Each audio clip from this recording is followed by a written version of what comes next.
Olá, caros amigos e irmãos. Desejo que vocês estejam bem e desfrutando da paz e do cuidado de Deus neste momento de incertezas, apreensão e ansiedade. Num momento como este, em que muitas pessoas estão confinadas dentro de casa, uma das perguntas mais recorrentes tem sido esta: o que eu vou fazer trancado dentro de casa o dia todo? Aqueles que têm filhos pequenos se perguntam: o que eu vou fazer com essas crianças trancadas o dia inteiro dentro de casa?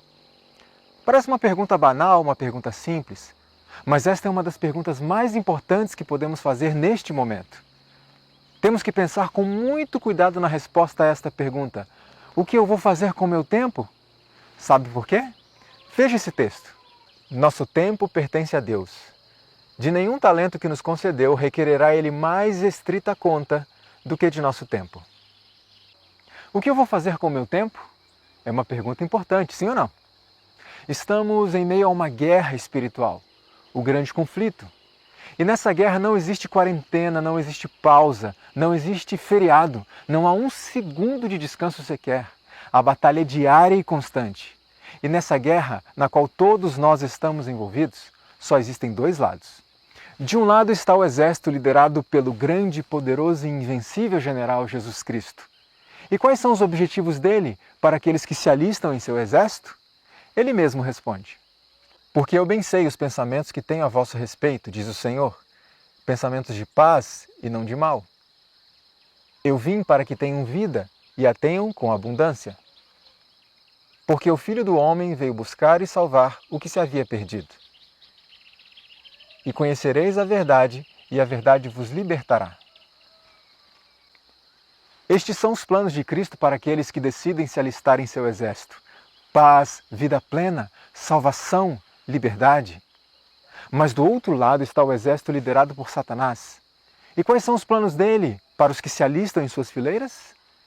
O diabo, vosso adversário, anda em derredor bramando como leão, buscando a quem possa tragar. Satanás não deseja nada além da destruição daqueles que se alistam em seu exército. É estranho pensarmos em um general que deseja e trabalha pela morte de seus próprios soldados. Mas esse é o caráter de Satanás. Por isso eu quero reforçar: Satanás não é um ser inofensivo e Satanás não é nosso amigo. Mas tem um detalhe aqui. Ele não tem nenhuma pretensão de lutar contra Cristo porque sabe que é uma luta desproporcional. Cristo pode destruí-lo com um simples sopro de sua boca. Na verdade, Cristo nem precisaria se dar ao trabalho de assoprar. Bastaria apenas pensar e Satanás desapareceria completamente. Como Satanás sabe que não é possível vencer a Cristo, então ele volta suas armas contra aqueles a quem o Salvador ama, você e eu. Se Satanás pudesse, nos despedaçaria nesse exato momento. Mas Deus é um poderoso escudo e ele sabe disso. Por isso ele precisa de uma estratégia diferente para nos atingir. E a Bíblia nos revela qual é. O grande dragão, a antiga serpente chamada Diabo e Satanás, que engana todo mundo. Como ele então não pode nos destruir imediatamente, sabendo que Deus é nossa proteção, então ele procura nos enganar de tal forma que consiga nos afastar de Deus, nos afastar dessa proteção, nos tirar desse escudo, muitas vezes de maneira imperceptível. E uma vez afastados de Deus, nos tornamos presa fácil para Satanás. E se ele puder nos manter assim, enganados por tempo suficiente, afastados de Deus, muitas vezes sem percebermos, então ele conseguirá o mesmo resultado: nos destruir. Esse vigilante adversário se intromete em cada compartimento do lar, em toda a rua, nas igrejas, confundindo, enganando, seduzindo, arruinando por toda parte a mente e o corpo de homens, mulheres e crianças. Esse astuto inimigo não está brincando, mas infelizmente muitos estão brincando com ele, ou de forma deliberada ou por ignorarem as suas estratégias. Pouca inimizade há contra Satanás e suas obras, porque há tão grande ignorância a respeito de seu poder e maldade. Não sabem que seu inimigo é um poderoso general, que domina a mente dos anjos maus. Satanás tem o poder de dominar até a mente dos próprios anjos maus. Espera aí. Anjos são seres inteligentes, e muito mais inteligentes do que nós, seres humanos.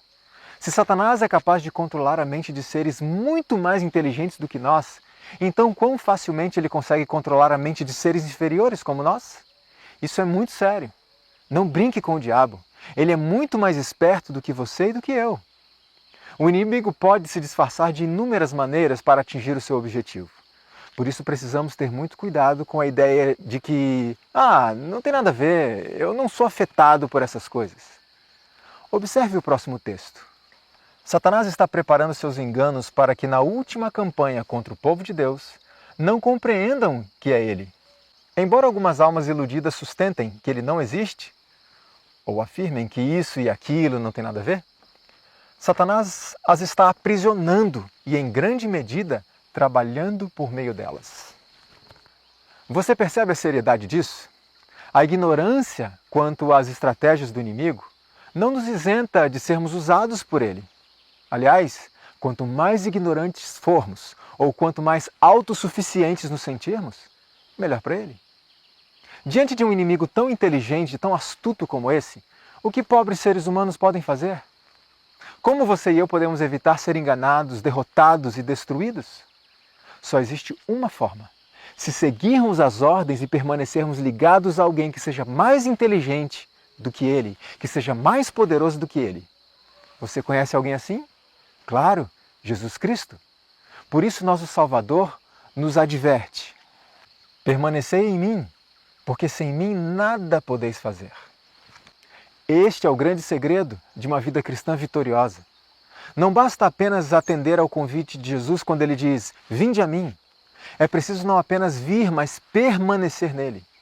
E como fazemos isso na prática? Estudo diligente e individual da Bíblia e a prática da oração particular são essenciais. Ninguém sem oração se encontra livre de perigo durante um dia ou uma hora que seja. O coração previamente ocupado com a palavra de Deus é fortalecido contra Satanás. Oração e estudo, estudo e oração. Isso é muito importante. Muitos se queixavam dizendo assim: eu não tenho tempo para isso. Bom, agora você tem. Esta circunstância que estamos vivendo diante dessa epidemia é uma grande oportunidade não apenas de aproveitarmos o nosso tempo, mas também de examinarmos o nosso próprio coração e individualmente verificarmos se não estávamos buscando a Deus, se não estávamos estudando a Bíblia e orando diariamente, por falta de tempo ou por falta de interesse. O que mais temos agora é tempo. Portanto, façamos essa reflexão pessoal. A porta da graça ainda está aberta. Não temos muito tempo, mas ainda temos tempo para a mudança. E não temos apenas tempo, mas também poder à disposição na pessoa do Espírito Santo. Estudo das Escrituras e oração são essenciais para a vida cristã vitoriosa. Porém, se não estivermos atentos, Satanás pode nos enganar até mesmo neste ponto. Ele é capaz de enganar e vencer mesmo pessoas que estudam a Bíblia e oram diariamente. Como assim? Você já ouviu falar das duas naturezas? A carnal e a espiritual? É comum ouvirmos pessoas dizerem assim: a natureza que você alimentar mais é a que será vencedora. A natureza que você alimentar mais. Vamos pensar na seguinte situação. Temos aqui as duas naturezas e os alimentos apropriados para fortalecer cada uma delas. Imagine que o indivíduo passa 6 dias da semana alimentando sua natureza espiritual, de segunda a sexta em íntima comunhão com Cristo, em diligente estudo da Bíblia, em oração. E aos sábados ele dá uma porção ainda maior de alimento. Desse jeito, sua natureza espiritual se tornará extremamente forte, robusta, poderosa, certo? Mas espere aí, faltou um dia da semana. O que ele faz no domingo? Bom, no domingo, somente no domingo, só uma vezinha por semana, ele assiste os filmes de Hollywood, as séries da Netflix, assiste novelas, programas de TV impróprios, acessa conteúdos indevidos da internet, ouve alguns tipos de música. E isso alimenta a sua natureza carnal. Olhe bem para este quadro. Faça um cálculo simples e me responda. Qual natureza está sendo mais alimentada? Qual está recebendo mais alimento? Evidentemente, a natureza espiritual. Portanto, qual será a vencedora? Com base na ideia defendida por muitos, a natureza espiritual será a vencedora, porque é a que está sendo mais alimentada. Qual seria, portanto, a conclusão lógica disso tudo? A conclusão lógica desse raciocínio seria que podemos separar um dia da semana, ou um momento a cada dia, para consumir o que o diabo propõe e o que o diabo produz, Porque isso não afetará a natureza espiritual, pois ela está sendo mais alimentada, ela está recebendo mais alimento do que a carnal. Isso faz sentido? Percebe o perigo dessa ideia? E é nesse ponto que milhares de pessoas estão sendo facilmente enganadas. Elas pensam assim: bom, eu estudo minha Bíblia, oro todos os dias, eu estudo a lição da escola sabatina diariamente, eu dou estudos bíblicos, tenho cargos na igreja, faço obras de caridade, eu sou até um pregador. Minha natureza espiritual está bem alimentada. Por isso essas coisinhas do mundo não vão me afetar. Esse filminho não me influencia. Esse seriado, essa novela, nada disso me influencia. Minha natureza espiritual está sendo bem fortalecida, obrigado. Pronto. Era tudo o que Satanás queria. E ao final de todas as coisas, estas são as pessoas que dirão: Senhor, Senhor, em teu nome nós fizemos tantas coisas. E ouvirão as duras palavras: nunca conheci vocês. Se afastem de mim, praticantes da iniquidade. Na realidade, amigos, não é a natureza que é mais alimentada a que será vencedora, mas a natureza que é alimentada. Você pode questionar: mas espere aí, Leandro. No quadro que você mostrou, está claro que a natureza espiritual está sendo alimentada também. E muito bem alimentada. Muito mais alimentada do que a natureza carnal. É verdade. Mas vamos dar mais uma olhadinha no quadro. Se alimenta a natureza espiritual durante 6 dias da semana e alimenta a natureza carnal apenas um dia, o que acontece nesse dia que alimentei a natureza carnal?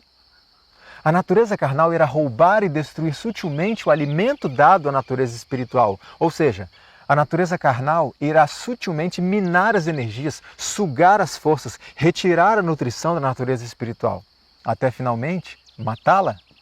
E então, como Laodiceia, nos sentimos ricos, abastados e de nada tendo falta?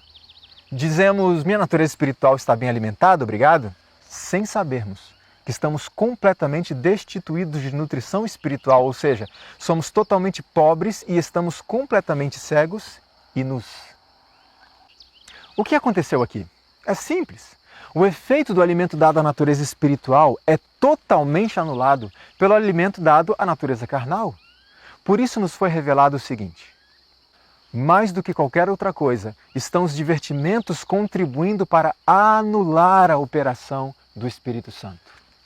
Se isso é tão sério em relação a alguém que passa 6 dias em comunhão constante com Deus e negligencia apenas um, que dirá quando trazemos isso para o âmbito diário? Ou seja, se diariamente alimento a minha natureza espiritual por algumas horas pela manhã e alimento a minha natureza carnal, mesmo que por alguns minutos no restante do dia, os minutos carnais anulam completamente as horas espirituais. O quadro é ainda mais trágico se consideramos que muitas vezes o tempo é inverso, ou seja, passamos minutos alimentando a natureza espiritual e horas alimentando a carnal. Quero reforçar isso.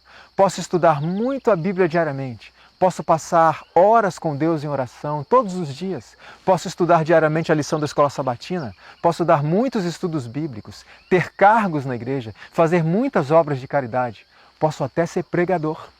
Mas se ao mesmo tempo estou assistindo às produções de Hollywood, aquelas séries da Netflix, se estou me alimentando de novelas, sejam elas brasileiras, mexicanas ou até mesmo supostamente bíblicas, se estou assistindo aqueles programas de TV impróprios, se estou acessando conteúdos indevidos na internet, se estou ouvindo músicas que me afetam negativamente tanto física quanto mentalmente, todas essas coisas que alimentam a natureza carnal, de forma simples e eficaz, anulam completamente o estudo da Bíblia, a oração e demais atividades espirituais. Anulam completamente a operação do Espírito Santo e isso é muito sério. Por isso a importância da pergunta: o que farei com o meu tempo nesses dias de confinamento? Não dê o seu tempo a Deus e a Satanás. Quando tensionamos deliberadamente servir aos dois ao mesmo tempo, Satanás sempre vence. A gente só não percebe isso. Me permita usar uma analogia para explicar melhor essa questão. E me dirijo evidentemente àquelas pessoas que têm luz à disposição, que têm conhecimento e todas as oportunidades e privilégios de conhecer e praticar a vontade de Deus. Imagine um balde. Ele está cheio de cimento, um cimento endurecido. Você deseja muito encher esse balde com água. Porém, cada vez que você despeja água sobre ele, o que acontece? A água escoa, escorre para fora. Ela derrama. O balde não consegue reter. Por mais que você despeje um caminhão-pipa cheio de água, ela vai continuar derramando. Para que você consiga encher o balde com água, para que essa água seja retida no balde, o que você precisa fazer? Arrancar esse cimento, tirá-lo do balde, esvaziar o balde disso que está impedindo a retenção da água. Observemos agora a mesma situação dentro do contexto espiritual. O balde é minha mente.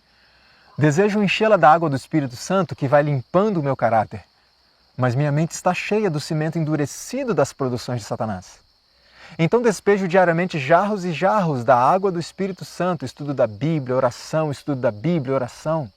E acredito que meu balde, minha mente, está cheia do Espírito Santo. Muitas vezes até me gabo disso. Eu sou um homem de Deus, sou cheio do Espírito Santo. Quando na verdade, o que está acontecendo? A água do Espírito Santo está escoando, escorrendo, derramando para fora. A mente não está retendo absolutamente nada. E eu não percebo isso.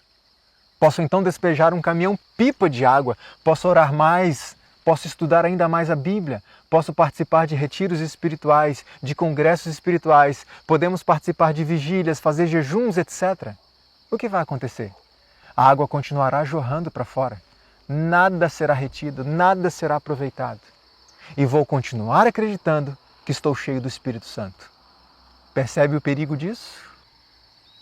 O que eu preciso fazer então para que a água, a influência do Espírito Santo, seja reconhecida, mantida, retida? Esse bloqueio, o cimento endurecido dessas produções midiáticas precisa ser arrancado, precisa ser imediatamente removido do balde, da minha mente, da minha casa, da minha vida. Por outro lado, há pessoas que não se sentem cheias do Espírito Santo e, por não entenderem essa realidade que acabamos de apresentar, dizem assim: Leandro, ore por mim, ore pela minha vida espiritual. Eu estudo a Bíblia todos os dias, eu oro todos os dias, eu busco a Deus fervorosamente, mas minha vida cristã não progride. Parece que as minhas orações não passam do teto. Em muitos casos, não é que as orações não passam do teto, é que a água do Espírito Santo está escoando por causa daquilo com que a mente tem sido preenchida dia a dia. É claro que Deus tem poder para agir mesmo em uma mente endurecida, principalmente na mente daqueles que até então não tiveram a oportunidade de conhecer melhor as coisas celestiais. Mas o que dizer da ignorância voluntária?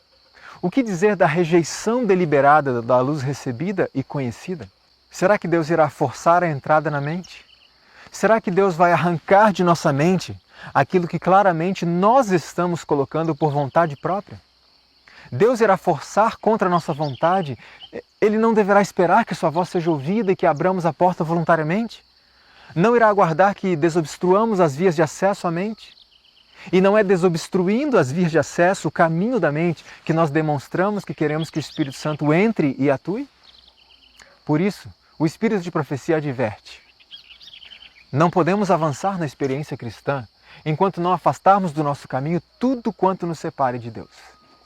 Afastar do caminho as coisas que nos separam de Deus, esse trabalho é nosso, irmãos. A mente é o campo de batalha deste grande conflito e só existe um meio pelo qual Satanás pode ter acesso à nossa mente para corromper o nosso caráter. Esse meio são as avenidas da alma, os nossos sentidos. E aqui quero me referir de forma especial à visão e à audição. Por isso a importância da pergunta: o que vou fazer nesses dias de confinamento? O que vou ouvir, o que vou ler, o que vou assistir? O que vou acessar? Quais serão minhas conversas? O que oferecerei para os meus filhos? Todos devem vigiar os sentidos. Do contrário, Satanás alcançará vitória sobre eles. Deves tornar-te fiel sentinela de teus olhos, ouvidos e todos os sentidos, se quiseres dominar a mente e impedir que vãos e corruptos pensamentos te manchem a alma. A oração e o estudo da Bíblia são armas poderosas, mas diligente esforço deve juntamente ser empregado se quisermos obter a vitória. Cristo não disse apenas orai, ele disse orai e vigiai. E considerando a questão das avenidas da alma, a advertência bíblica é esta: o que tapa os seus ouvidos para não ouvir falar de derramamento de sangue e fecha os seus olhos para não ver o mal, este habitará nas alturas. Gostamos da parte desse texto que diz: as fortalezas das rochas serão seu alto refúgio, seu pão lhe será dado, suas águas serão certas. Mas muitas vezes ignoramos que essas bênçãos são prometidas aos que tapam os ouvidos para não ouvir falar de derramamento de sangue e fecham seus olhos para não ver o mal. Os que desejam ter a sabedoria que vem de Deus devem fechar os olhos para não verem nem aprenderem o mal. Devem fechar os ouvidos para que não ouçam o que é mal e não obtenham o conhecimento que lhes mancharia a pureza de pensamentos e de ação. É bem verdade que o mal está por toda parte e estamos sujeitos a vê-lo em quase todo lugar. Porém, a advertência bíblica refere-se àquilo que escolho ver e ouvir, aquilo que decido voluntariamente contemplar. Por isso, o salmista tomou uma decisão. Não porei coisa má diante dos meus olhos. Não porei coisa má diante dos meus olhos. O que eu estou pondo diante dos meus olhos? O que eu estou pondo diante dos olhos da minha família, dos meus filhos? Está edificando ou está anulando a operação do Espírito Santo? Os que não querem cair presa dos enganos de Satanás devem guardar bem as vias de acesso à alma. Devem esquivar-se de ler, ver ou ouvir tudo quanto sugira pensamentos impuros. Não devem permitir que a mente se demore ao acaso em cada assunto que o inimigo das almas possa sugerir. Podemos rogar ao Senhor que nos proteja a mente das influências dos males que estão ao nosso redor neste mundo corrompido pelo pecado. Mas o mal que tenho visto é este que inevitavelmente está ao meu redor? Ou o que voluntariamente tenho posto diante de mim por meio das telas? Alguns podem raciocinar e dizer o seguinte: eu assisto o que eu quero, acho que não tem nada a ver, essas coisas não me afetam, não me influenciam. Eu sei que nessas produções que assisto tem sempre um pouco de imoralidade sexual, violência, espiritismo, corrupção, algumas blasfêmias, enfim.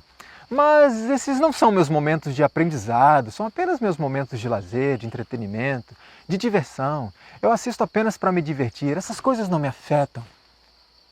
Queridos irmãos, é muito perigoso acreditar nisso. Acreditar que não exista nenhuma relação entre entretenimento e moralidade, como se houvesse algum ambiente neutro para o cristão. Como se estivéssemos liberados de nosso compromisso com Cristo em nossos momentos de lazer. O que a gente não pensa muitas vezes é que, se estamos nos divertindo com coisas imorais, é porque já nos tornamos pessoas imorais. Se coisas que são uma ofensa a Cristo são consideradas aceitáveis para nós em nossos momentos de lazer, significa então que já fomos transformados por elas, que já nos tornamos pessoas sem nenhum discernimento moral. Significa que sutilmente já nos tornamos anticristãos. Afinal, o verdadeiro cristão, ainda que seja pecador, jamais achará o pecado divertido, jamais considerará o pecado como parte de suas opções de lazer. A serva do Senhor escreveu: é uma lei do espírito humano que pelo contemplar somos transformados. Você pode dizer: bom, eu não sou afetado pelas coisas que assisto. Mas eu repito, se você sente prazer e se diverte com aquilo que Cristo odeia, significa que você já foi afetado, só não percebeu. Eu te convido, caro amigo, a repensar. É claro que Deus pode nos proteger de todos os ataques de Satanás, é claro que Ele pode. Porém, caso nos aventuremos no terreno do inimigo, não temos nenhuma garantia de proteção contra o seu poder. Estamos numa guerra. De que lado você está? A Bíblia é muito clara. Ninguém pode servir a dois senhores. Perceba mais uma vez que é impossível alimentar duas naturezas ao mesmo tempo. Por isso, o convite divino é este: escolhei hoje a quem sirvais. Ainda dá tempo de escolher. Mas lembre-se, nossas escolhas não são meramente verbais. Não é o que eu digo, mas o que eu faço que determina a minha escolha. Tome sua decisão ao lado do exército vencedor. Aliste-se na fileira que está seguindo a bandeira ensanguentada do príncipe Emanuel. Abandone tudo aquilo que Satanás tem produzido e tem proposto para corromper sua mente por meio de seus olhos e ouvidos. E quando você tomar a decisão ao lado de Jesus, você acha que a guerra termina? Não. É aí que o conflito se intensifica. Mas há uma certeza. Veja, se Satanás vê que está em perigo de perder uma alma, ele se ativa ao máximo para conservá-la. E quando o indivíduo é despertado para o perigo em que se encontra, e aflito e fervorosamente busca forças em Jesus, o inimigo teme perder um cativo e chama um reforço de seus anjos a fim de encurralarem a pobre alma, formando um muro de trevas em torno dela. Se, porém, a pessoa em perigo persevera e em sua impotência se lança sobre os méritos do sangue de Cristo, nosso Salvador escuta a fervorosa oração da fé e envia reforço daqueles anjos magníficos em poder a fim de a libertar. Satanás continua a chamar legiões de anjos maus para conseguir seu fim. Os voluntários súditos de Satanás são fiéis, ativos e unidos no mesmo objetivo. E se bem que eles se odeiem e guerreiem uns aos outros, aproveitam toda a oportunidade para promover o interesse comum. Mas o grande comandante do céu e da terra limitou o poder de Satanás. O poder de Satanás é limitado pelo poder de Deus. Por isso, quando cientes de nossa condição, nos lançamos aos pés do Salvador clamando por misericórdia, por perdão, por livramento, por restauração, clamando por arrependimento sincero, que pressupõe abandono daquilo que nos afastava de Deus, clamando por salvação, por mais fracos que sejamos. Sabe o que acontece? Veja. Satanás não pode suportar que se apele para seu poderoso rival, pois ele teme e treme diante de sua força e majestade. Ao som de fervorosa oração, treme todo o exército de Satanás. E quando anjos todo-poderosos, revestidos da armadura do céu, vêm em auxílio da desfalecida e perseguida alma, Satanás e seus anjos retiram-se, pois bem sabem que está perdida a sua batalha. Amém por isso. No grande conflito, Cristo já é vencedor. Mas quem vai vencer na sua vida? A decisão é sua. Aproveite melhor o seu tempo. Ainda dá tempo, mas o tempo está acabando. Por isso, tome a sua decisão hoje, antes que seja tarde demais.